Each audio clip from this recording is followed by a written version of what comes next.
నమస్తే Telangana, welcome to T news. ని కుమార్ దామెరా. ముందు హెడ్లైన్ చూద్దాం. ముజువాని ఓటుతో లోక్సభ స్పీకర్గా ఓం బిర్లా ఎన్నిక, శుభాకాంక్షలు తెలిపిన ప్రధాని మోదీ, ప్రతిపక్ష నేత రాహుల్. మహారాష్ట్ర తరహాలో ఆకలిదళ్ చీలికకు కుట్రలు, బీజేపీపై బగ్గుమన్న ఎంపీ హర్సిమ్రత్ కౌర్. ఆసుపత్రిలో ఢిల్లీ మంత్రి అతిశీని పరామర్శించిన ఎస్పీ చీఫ్ అఖిలేష్, మోడీ సర్కారు రాష్ట్ర ప్రభుత్వాలను వేధిస్తుందని ఫైర్. హైదరాబాద్లో సీఎం ఇంటి ముందు గురుకుల అభ్యర్థుల ధర్నా, బ్యాక్లాగ్స్ లేకుండా ఉద్యోగాలు భర్తీ చేయాలని డిమాండ్. మంత్రి పొన్నం 100 కోట్ల స్కామ్ చేశారన్న ఎమ్మెల్యే కౌశిక్ రెడ్డి, ప్రమాణానికి రాలేదంటే ఒప్పుకున్నట్లేనని కామెంట్. డీటెయిల్ చూస్తే, రాష్ట్రంలోని నిరుద్యోగులు మరోసారి రోడ్డెక్కారు. గురుకుల టీచర్ అభ్యర్థులు సీఎం రేవంత్ రెడ్డి ఇంటి ఎదుట ఆందోళనకు దిగారు. తమను వెంటనే విధుల్లోకి తీసుకుంటూ పోస్టింగులు ఇవ్వాలని డిమాండ్ చేస్తూ సీఎం రేవంత్ రెడ్డి ఇంటిని ముట్టడించారు. అయితే పోలీసులు గురుకుల టీచర్ అభ్యర్థులను అడ్డుకోవడంతో వారు మోకాళ్లపై నిలబడి తమ నిరసనను వ్యక్తం చేశారు. తమకు న్యాయం చేసే వరకు అక్కడి నుండి కదిలేది లేదంటూ రోడ్డుపైన బైఠాయించారు.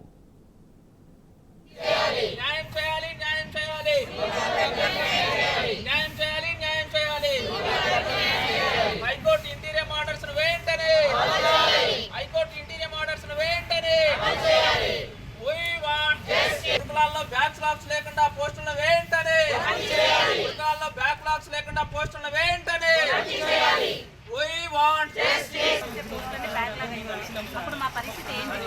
మాకు నోటీస్ మీకు ఒక సంవత్సరం ఆగండి అన్న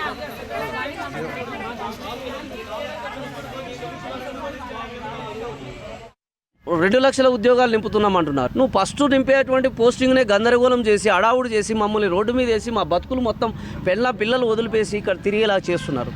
అసలు పోస్టులు ఇస్తారా ఇయ్యరా అనేటువంటి తెలియక గురుకులాభ్యర్థులు అందరం కూడా ఆందోళన ఉండడం జరిగింది.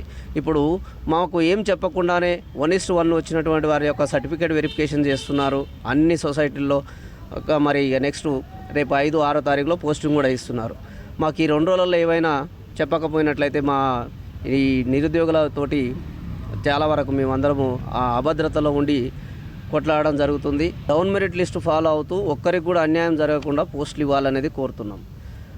గతంలో ఇప్పుడు ప్రభుత్వం చేసినటువంటి తప్పు వల్ల ఇప్పుడు మేమందరం శిక్ష అనుభవించడం జరుగుతుంది.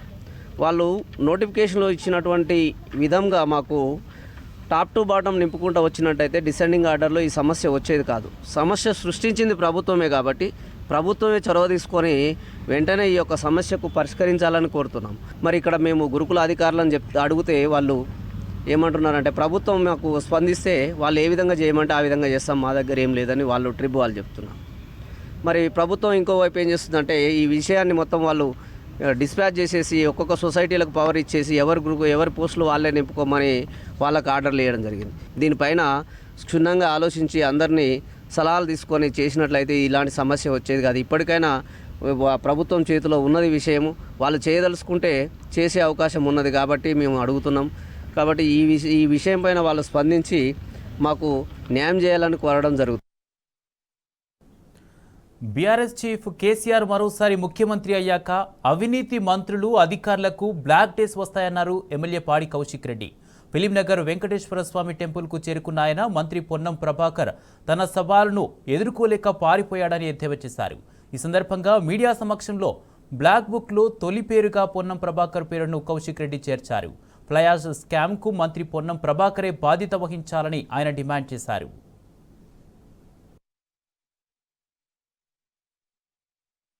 ఇవాళ మంత్రి పొన్నం ప్రభాకర్ గారు వెంకటేశ్వర స్వామి టెంపుల్కి వచ్చి ప్రమాణం చేస్తారని నేను ఇవాళ ఆశించిన. ఎందుకంటే నేను చాలా నీతివంతుడని చెప్తా ఉన్నాడు. ఎక్కడ నీతివంతుడు? ఇలా ఫ్లైయర్ స్కామ్లో 100 కోట్ల రూపాయల స్కామ్ అవినీతి చేసిందని నేను ఆరోపణలు చేస్తే ఇవాళ నేను చెయ్యలేదు అని లీగల్ నోటీస్ నాకు పంపితే ఆయన ఇల్లీగల్ యాక్టివిటీస్కి నాకు లీగల్ నోటీస్ పడితే భయపడేటోడు ఎవడు లేడు. మరి నిజంగా నువ్వు నీతివంతుని అయి ఉంటే, నిజంగా నువ్వు నిజాయితీ పరుని అయి ఉంటే మరి ఇలా గుడికి ఎందుకు రాలేదు? 11 అంటే 11 గంటలకి కరెక్ట్గా నేను ఇక్కడ ఉన్నా, మరి మీరు ఎందుకు రాలేదని నేను అడుగుతా ఉన్నా.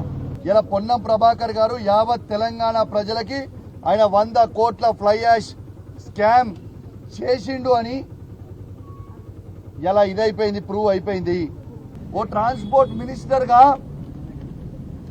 మీరు మీ బాధ్యత లేదా? ఇలా నా బాధ అంతా ఏంటంటే తెలంగాణ రాష్ట్రాన్ని రోడ్లని మీరు డ్యామేజ్ చేస్తున్నారు. కేసీఆర్ గారు కష్టపడి 10 సంవత్సరాలలో తెలంగాణలో అద్భుతమైన రోడ్లు నిర్మాణిస్తే ఈ ఓవర్లోడ్ లారీలకి పర్మిషన్ ఇచ్చి ఇలా ఇల్లీగల్గా కొట్టుకుంటూ ఇలా రోడ్లు పాడైతున్నాయి. ఆ ఫ్లై యాష్ రోడ్ల మీద పడితే ప్రజల ప్రాణాలు పోతున్నాయి. అయ్యా పొన్నం ప్రభాకర్ గారు, నీకు సిగ్గు అనిపిస్తలేదా? ప్రజల శవాల మీద పైసలు ఏరుకోవడానికి నీకు సిగ్గు అనిపిస్తలేదా అని చెప్పి నేను పొన్నం ప్రభాకర్ గారిని అడుగుతా ఉన్నాను. కొంచెం పెన్ను ఇవ్వాలి మీరు అందరూ. ఇవరి నేను ఎవరెవరు ఎక్స్ట్రాలు అధికారులు చేస్తున్నారో, స్కాములు ఎవరెవరు మంత్రులు చేస్తున్నారో నేను బ్లాక్ బుక్ పెడుతున్నా అని చెప్పి మీకు ఆ రోజు మొన్న ప్రకటించిన. ఖచ్చితంగా వాళ్ళకి మళ్ళా కేసీఆర్ గారు ముఖ్యమంత్రి కాక తప్పదు. మళ్ళా ఈ స్కాములు చేసిన వాళ్ళకి, ఇనడా అధికారులకి బ్లాక్ డేస్ రాక తప్పదు. ఇలా ఫస్ట్ పేరు ఈ డైరీలో ఫస్ట్ పేరు రాస్తున్నదే పొన్నం ప్రభాకర్ది. ఈ డైరీలో ఇప్పుడు రాస్తున్న మీడియా సమక్షంలో రేపు ఆ బ్లాక్ బుక్ లో ఫస్ట్ పేరు రాష్ట్రం Ponnam Prabhakar fly ash scam అని. బిడ్డ, మళ్ళా కేసీఆర్ ముఖ్యమంత్రి అయిన తర్వాత నువ్వు తిన్న 100 కోట్ల అవినీతి మరియు టికెటింగ్ స్కామ్, మా క్రిషాంక్ చెప్పినట్టు నువ్వు చేసిన టికెట్ల స్కామ్, ఇవన్నీ పైసలు నేను కక్కిస్తాం. అధికారం వచ్చిన తర్వాత ఆయనకి ఈ బుక్ వాల్యూ తెలుస్తుందని చెప్పి ఈ సందర్భంగా తెలియజేస్తూ, పేద ప్రజల మేలు కోసమే కళ్యాణ లక్ష్మి, షాదీ ముబారక్ పథకాలను తెచ్చామన్నారు మాజీ మంత్రి ఎమ్మెల్యే తలసాని శ్రీనివాస్ యాదవ్. సికింద్రాబాద్ ఎంఆర్ఓ కార్యాలయంలో 159 మంది లబ్ధిదారులకు కళ్యాణ లక్ష్మి, షాదీ ముబారక్ చెక్కులను పంపిణీ చేశారు. ఎన్నికల ముందు ఇచ్చిన హామీ ప్రకారం కాంగ్రెస్ ప్రభుత్వం లబ్ధిదారులకు చెక్కులతో పాటు తులం బంగారం ఇవ్వాలని కోరారు. ఈ రోజు షాదీ ముబారక్ కళ్యాణ లక్ష్మి కార్యక్రమాన్ని మరి ఇవ్వడం, ఇది చాలా పెండింగ్. దగ్గర ఒక 8 నెలలు, ఏడాది నుంచి ఎప్పుడు వస్తాయా అని ఎదురు చూస్తున్నటువంటి సందర్భం. ఎందుకంటే పెళ్లి జరిగిన తర్వాత ఒక 2 నెలలకు 3 నెలలకు అందేటువంటి చెక్కులు కొంత డిలే కావడం.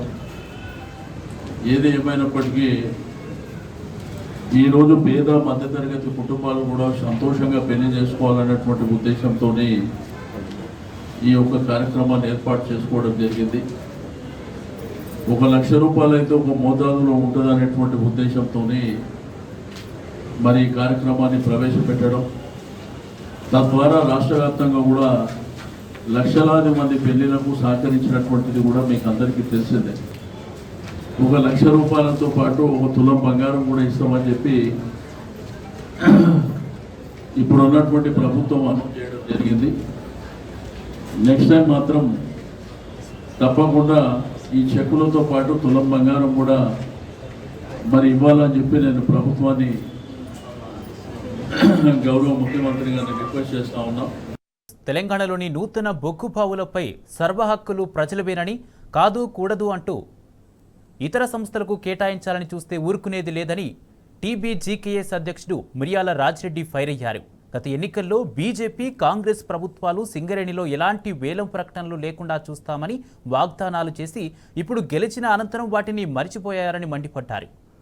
సింగరేణిలో బొగ్గు బావులను సింగరేణికే కేటాయించే విధంగా కేంద్ర మంత్రి కిషన్ రెడ్డి, కాంగ్రెస్ ప్రభుత్వం ఢిల్లీకి వెళ్లి మోదీని ఒప్పించే ప్రయత్నం చేయాలని ఆయన సూచించారు. కేసీఆర్ గారి నాయకత్వంలో కారుణ్య నియామకాలతో పాటుగా పెండింగ్ ఉద్యోగాలతో పాటుగా ఎక్స్టర్నల్ ఉద్యోగాలు పొందినటువంటి 20,000 మంది భవిష్యత్తుకు భరోసా ఇచ్చిన వాళ్ళమైతాం. వేలం పాటలో పాల్గొంటే 20,000 మందికి భవిష్యత్తు ఉండదు అనేటువంటిది కూడా వాస్తవం అనేది తెలుసుకోవాల్సినటువంటి అవసరం కూడా ఉన్నది అనేటువంటిది కూడా తెలియజేస్తూ, ఎట్టి పరిస్థితులలో బొగ్గు బ్లాకులలో వేలంలో పాల్గొనకుండానే మన బ్లాకులు మనమే దక్కించుకోవడానికి పోరాడాల్సినటువంటి అవసరం ఉన్నది. కేంద్ర ప్రభుత్వంతో పోరాడాలి. దానికి రాష్ట్ర ప్రభుత్వం చేయూతనియ్యాలి, అండగా నిలవాలి.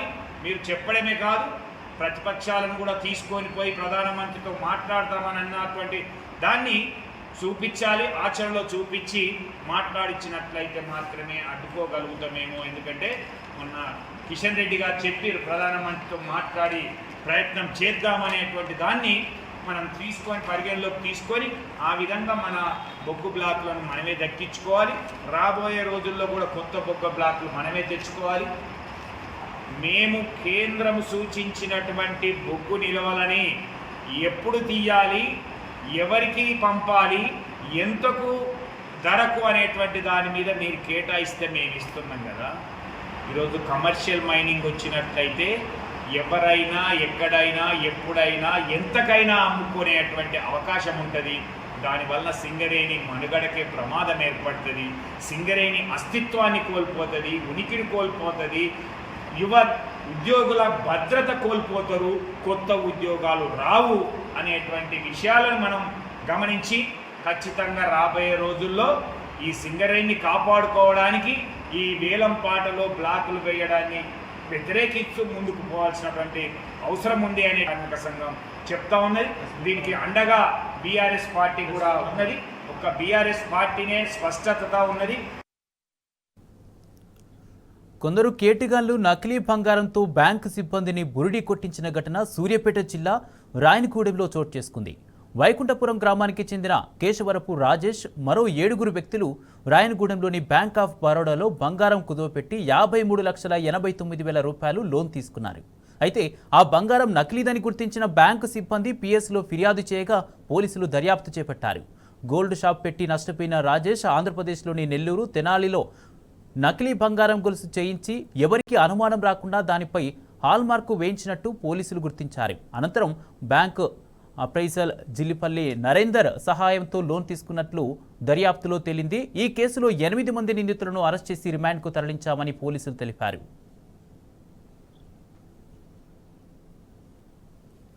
జోగులాంబ గద్వాలలో బాలింత మృతి కలకలం సృష్టించింది. జిల్లాలో ప్రైవేటు హాస్పిటల్స్ బంద్కు దారితీసింది. ఇటీవల ఆఫ్రీన్ అనే మహిళను ప్రసవం కోసం పట్నంలోని అనంత మల్టీ స్పెషాలిటీ హాస్పిటల్లో చేర్పించారు. డెలివరీ అనంతరం మహిళ ఆరోగ్యం క్షీణించడంతో హైదరాబాద్కు తీసుకెళ్లాలని వైద్యులు సూచించారు. అయితే ఆఫ్రీన్ చికిత్స పొందుతూ మరణించగా ఆమె కుటుంబ సభ్యులు మృతదేహంతో గద్వాలలో పెద్ద ఎత్తున ధర్నాకు దిగారు. అనంత ఆసుపత్రి వైద్యుల నిర్లక్ష్యమే కారణమని ఆరోపించారు. మరోవైపు బాధితురాలు దాడి చేసి ₹1 కోటి డిమాండ్ చేశారని, బలవంతంగా తమతో 27 లక్షల చెక్కు వ్రాయించుకున్నారని హాస్పిటల్ యాజమాన్యం ఆరోపణ చేసింది. అనంత ఆసుపత్రిపై దాడికి నిరసనగా ప్రైవేట్ హాస్పిటల్స్ అసోసియేషన్ 3 రోజుల బంద్కు పిలుపునిచ్చింది. బ్రెయిన్లో బ్లీడింగ్ ఉందని చెప్పి న్యూరో సర్జరీకి రెఫర్ చేశారు కాబట్టి అక్కడ 2 డేస్ ట్రీట్మెంట్ జరిగింది. దాని తర్వాత హైదరాబాద్ రెఫర్ చేయడం జరిగిందంట. అక్కడ బ్యాటే సర్జరీ కాంప్లికేషన్స్ లేకపోయినా కూడా వాళ్ళు ఇక్కడికి వచ్చేసి సర్జరీ చేయడం వల్ల పేషెంట్ చచ్చిపోయింది, దానికి మీరు నష్టపరం కట్టాలని చెప్పి ఒక 200 to 300 మెంబర్స్ మాబు హాస్పిటల్ మొత్తం అటాక్ చేయడం జరిగింది. ఇక్కడ డాక్టర్ వెంకటేశ్వర సార్ మీద, మేడం మీద అటాక్ చేయడం జరిగింది. వాళ్ళు భయభ్రాంతుల్లోనే లోపలికి తలపేస్తున్నారు. 19వ తారీఖు అఫ్రీన్ అన్న పేషెంట్కి రాత్రి 7:30కి అడ్మిషన్ పెట్టుకున్నామండి. 9 నెలల గర్భిణీ స్త్రీ, చాలా ఎక్కువ బీపీ, 180/110 ఉన్న బీపీ పేషెంట్ని అడ్మిషన్ చేసి త్వరగా ఆపరేషన్ చేయాలి, లేదంటే పెద్ద ప్రాణానికి చిన్న ప్రాణానికి ప్రమాదం ఉంటుందని రిస్క్ ఎక్స్ప్లెయిన్ చేసి మరి పేషెంట్ని కాపాడాలనే ఉద్దేశంతో ఆపరేషన్కి తీసుకున్నాము. మా వైపు నుంచి ఎటువంటి తప్పిదము జరగలేదు. పేషెంట్కి కాంప్లికేషన్స్ వచ్చి మృతి అయింది. అది కూడా హైదరాబాద్లో 5 రోజుల తర్వాత మృతి అవ్వడం జరిగింది. కానీ నిన్న మృతి కావడానికి కారణం మీరు చేసిన ఆపరేషన్లో తప్పిదం వల్లనే అని చెప్పి పేషెంట్ వాళ్ళు గొడవ పడడానికి వచ్చారండి. నిన్న జరిగిన ఘటన చాలా వర్ణాతీతం. మేము ప్రాణాలకి చాలా భయపడాల్సి వచ్చింది. ఇలాంటి దుర్ఘటన ఇంకొకసారి గద్వాల్లో ఏ డాక్టర్కి ఇలాంటి సిచ్యువేషన్ రాకూడదు అని చెప్పి మేము ఈ నిరసన చేయడం జరుగుతుంది. నల్గొండ జిల్లాలో కాంగ్రెస్ పార్టీ 3 రాజకీయ కుటుంబాల కబంధ హస్తాల్లో బందీగా మారింది. గతంలో ఎందరో జాతీయ, రాష్ట్ర స్థాయి నేతలను అందించిన ఉద్యమ కిల్లా నేడు 3 కుటుంబాల రాజకీయ గుత్తాధిపత్యానికి కేరఫ్గా నిలుస్తోంది. ఏళ్ల తరబడి పార్టీ కోసం కష్టపడ్డ వారిని కాదని కేవలం ఆ 3 కుటుంబాల్లోని సభ్యులకే పదవుల్లో ప్రాధాన్యత ఇస్తుండడంపై ఇతర నేతలు, సామాన్య కార్యకర్తలు ఆవేదన వ్యక్తం చేస్తున్నారు. ఇప్పటికైనా కాంగ్రెస్ హైకమాండ్ ఈ విషయంపై దృష్టి సారించి పదవుల కేటాయింపుల్లో అందరికీ న్యాయం చేయాలన్న డిమాండ్ వినిపిస్తోంది.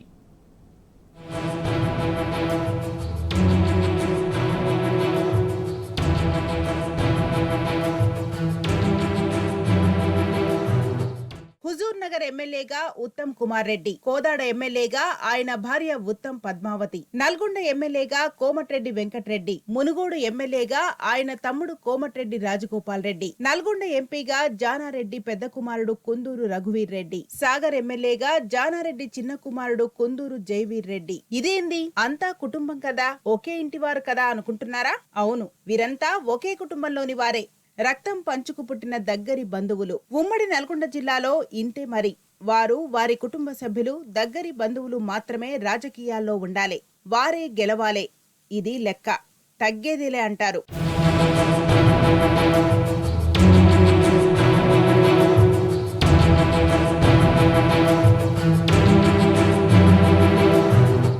నల్గొండ జిల్లాలో కుటుంబ పాలన నడుస్తుంది అన్న దాంట్లో ఏమాత్రం అతిశయోక్తి లేదు. అన్నదమ్ములు, భార్యాభర్తలు, తండ్రి కొడుకులు, వీళ్లే ఎమ్మెల్యేలు, వీళ్లే ఎంపీలు, వీళ్లే మంత్రులు కావలే.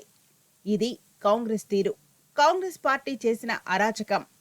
నల్గొండ జిల్లా కాంగ్రెస్ రాజకీయాలు అంటేనే ప్రజలకు వెగటు పుడుతోంది. ఇంకెవరూ లేనట్లు అన్నదమ్ములు, భార్యాభర్తలు, తండ్రి కొడుకులకు టికెట్లిచ్చుడేందో అని పార్టీ కార్యకర్తలు లోలోపల మదనపడుతున్నారు.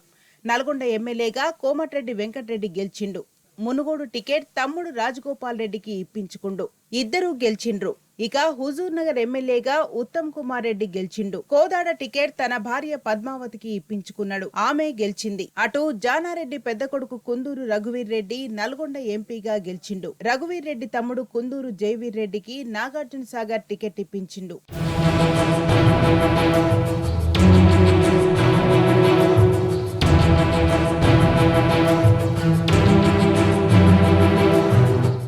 జిల్లాలో పార్టీని నమ్ముకుని కష్టపడ్డ నాయకులకు, కార్యకర్తలకు పంచనామాలు పెట్టి ఈ 3 కుటుంబాలే రాజ్యం ఏల్తున్నాయని వాపోతున్నారు కాంగ్రెస్ కార్యకర్తలు. కాంగ్రెస్ అంటే ఈ 3 ఫ్యామిలీలే అన్నంత బిల్డప్ ఇస్తున్నారు. పార్టీలో కష్టపడ్డవారే లేరా, ఎమ్మెల్యే స్థాయి లీడర్లే లేరా అని ప్రశ్నిస్తున్నారు కార్యకర్తలు.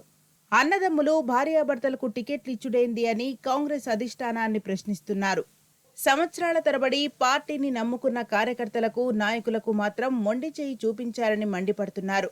ఉమ్మడి జిల్లా మొత్తాన్ని జానారెడ్డి, కోమటిరెడ్డి, ఉత్తమ్ ఫ్యామిలీలకు అప్పజెప్పారని, ఇది ప్రజాస్వామ్యమా లేదంటే రాచరిక వ్యవస్థనా అని ప్రశ్నిస్తున్నారు.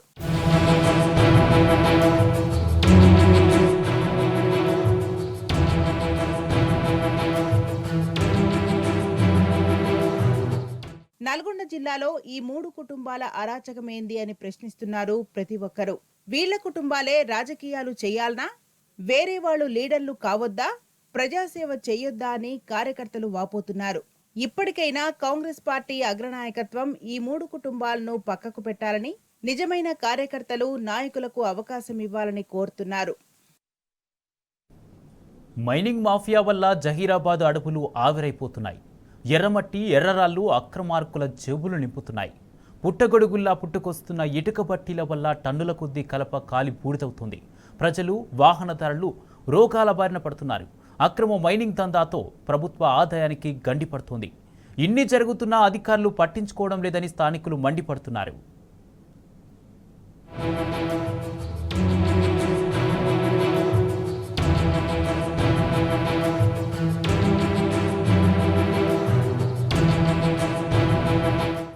సంగారెడ్డి జిల్లా జహీరాబాద్ నియోజకవర్గంలో మైనింగ్ మాఫియా రెచ్చిపోతోంది. అక్రమార్కులు ఇష్టారీతిగా అడవిని నాశనం చేస్తున్నారు. నియోజకవర్గంలోని అడవుల్లో విస్తారంగా కలప, ఎర్రమట్టి, ఎర్రరాయి నిల్వలున్నాయి. అయితే ఇక్కడ జరుగుతున్న అక్రమ మైనింగ్ దందా వల్ల క్రమంగా అడవి కనుమరుగవుతోంది. ఎర్రరాయి, ఎర్రమట్టి గుట్టలు కరిగిపోతున్నాయి.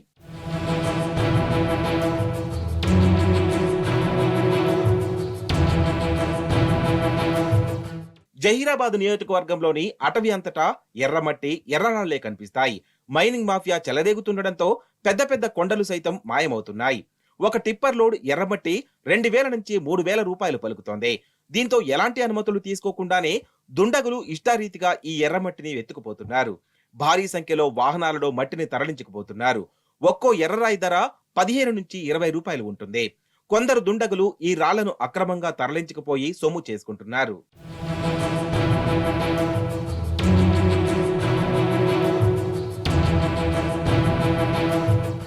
ఎర్రమట్టి ఎర్రరాళ్ల తవ్వకాల కొరకు పెద్ద పెద్ద గుట్టలను కటింగ్ మిషన్లతో కరగదీసి గుంతలుగా మారుస్తున్నారు.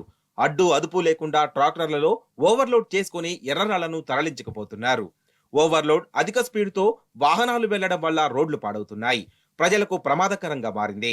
అయినా సంబంధిత అధికారులు నిమ్మకు నీరెత్తినట్లుగా వ్యవహరిస్తున్నారని స్థానికులు మండిపడుతున్నారు. ఇష్టానుసారంగా నిర్వహిస్తున్న మైనింగ్ మాఫియాపై చర్యలు తీసుకోవాలని కోరుతున్నారు.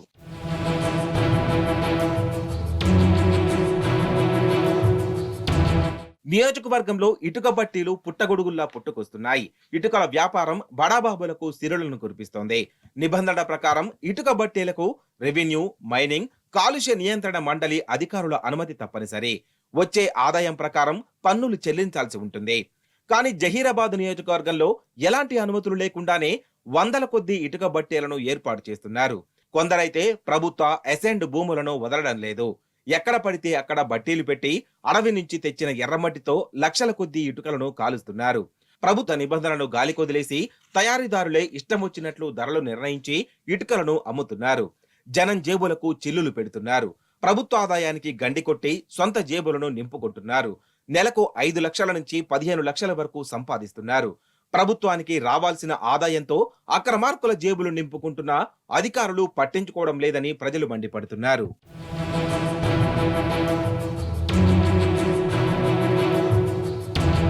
ఇక ఇటుక బట్టీల వల్ల జహీరాబాద్ లోని అటవీ సంపద ఖాళీ అవుతోంది. పచ్చని చెట్లను నరికి వేస్తున్నారు. టన్నుల కొద్దీ కలప కాలి బూడిదవుతోంది. ఎలాంటి అనుమతులు లేకుండానే అడవిలోని చెట్లను ఇష్టారీతిగా నరికి వేస్తున్నారు. ఎవరికీ తెలియకుండా రాత్రికి రాత్రే ఇటుక బట్టీలకు తరలిస్తున్నారు. ఇటుకలను కాల్చేందుకు టన్నుల కొద్దీ కట్టెలను కాల్చివేస్తున్నారు. అడవి నాశనం అవుతున్నా అటవీ అధికారులు చూసి చూడనట్లు వ్యవహరిస్తున్నారని జనం ఆగ్రహం వ్యక్తం చేస్తున్నారు.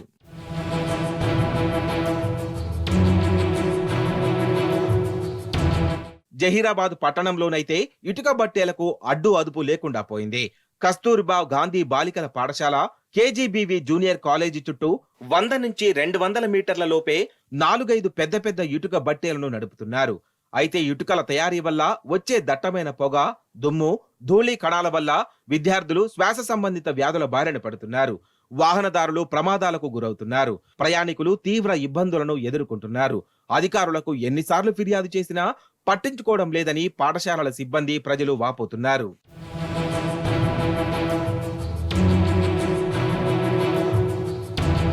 అక్రమ మైనింగ్ వల్ల జహీరాబాద్ లోని పచ్చటి అడవి మాయమవుతున్నా అధికారులు పట్టించుకున్న పాపాన పోవడం లేదు. అడవి నుంచి కలప, ఎర్రమట్టి, ఎర్రరాళ్లను తరలిస్తున్నా ఇటుక బట్టీల వ్యాపారులు అక్రమంగా లక్షలు సంపాదిస్తున్నా చూసి చూడనట్లు వ్యవహరిస్తున్నారు.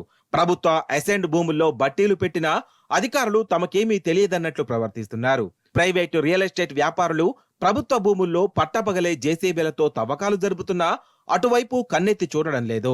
తమకేమీ సంబంధం లేదని చేతులెత్తేస్తున్నారు. అక్రమాల వల్ల ప్రభుత్వ ఆదాయానికి భారీగా గండి పడుతోంది. ఇంత జరుగుతున్న అధికారులు నిమ్మకు నీరెత్తినట్లు వ్యవహరించడంపై ప్రజలు, ప్రజా సంఘాలు ఆగ్రహం వ్యక్తం చేస్తున్నారు. ఇకనైనా సర్కారు స్పందించి ఈ అక్రమాలను అడ్డుకోవాలని డిమాండ్ చేస్తున్నారు. 18వ లోక్సభ స్పీకర్ పదవి మరోసారి ఓం బిర్లానే వరించింది. ముజువానీ ఓటుతో ఓం బిర్లా స్పీకర్గా ఎన్నికైనట్టు ప్రొటెం స్పీకర్ ప్రకటించారు.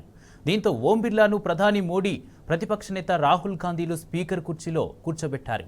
రాజస్థాన్లోని కోటా నుంచి లోక్సభకు ప్రాతినిధ్యం వహిస్తున్నారు ఓం బిర్లా. సభ ప్రారంభం కాగానే స్పీకర్గా ఓం బిర్లా పేరును ప్రతిపాదిస్తూ తీర్మానం ప్రవేశపెట్టారు ప్రధాని మోడీ.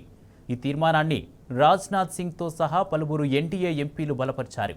ఇటు ఇండియా కూటమి తరఫున కె సురేష్ పేరును శివసేన ఎంపీ అరవింద్ సావంత్ తీర్మానం తీసుకొచ్చారు. దీన్ని పలువురు విపక్ష ఎంపీలు బలపరిచారు. అనంతరం స్పీకర్ పదవికి ఎన్నిక చేపట్టారు. ముజువానీ ఓటుతో చేపట్టిన ఈ ఎన్నిక ప్రక్రియలో ఓం బిర్లా విజేతగా నిలిచారు. దీంతో ఆయన స్పీకర్గా ఎన్నికైనట్లు ప్రొటెం స్పీకర్ ప్రకటించారు. The motion.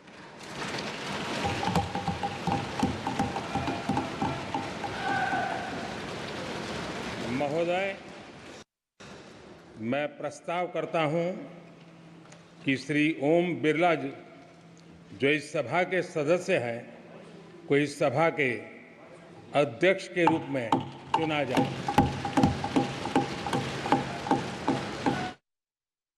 లిక్కర్ స్కామ్ కేసులో ఢిల్లీ సీఎం కేజ్రీవాల్ను రౌస్ అవెన్యూ కోర్టులో ప్రవేశపెట్టారు సిబిఐ అధికారులు.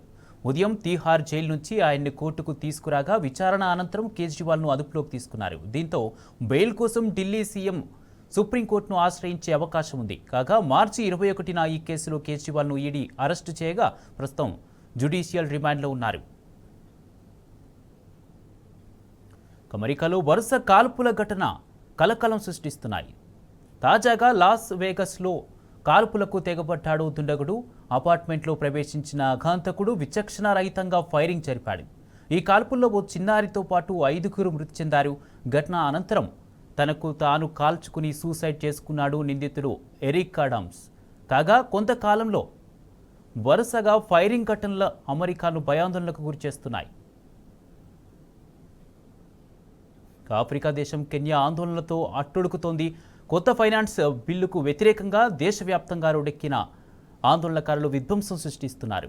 నైరోబీలోని పార్లమెంట్లోకి ప్రవేశించి నానా రచ్చ చేశారు. కుర్చీలు, బల్లలు, తలుపులు, అద్దాలను పగలగొట్టారు.